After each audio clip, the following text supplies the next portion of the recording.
Selanjutnya ada buku ekspresi. Nah, buku ekspresi ini apa? Nah, buku ekspresi ini ada kumpulan-kumpulan kotoba. Nah, mulai dari kata benda, nanti juga ada termasuk kata kerja dan kata sifatnya.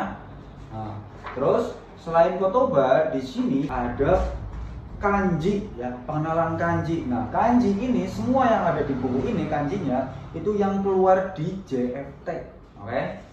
Nah, terus selanjutnya di sini juga ada pengenalan tambahan, ada partikel ya, mulai dari wa, ga, o. Nah, termasuk ini nanti penjelasannya secara rinci, fungsinya, terus ada contoh kalimatnya juga. Nah, terus yang terakhir yang paling penting ekspresi ya, karena di beberapa itu tidak dipelajari. Nah, di sini ada pengoloman khusus untuk ekspresinya ya. Ini nanti dipelajari ya. Nah, ini untuk buku ekspresinya sudah.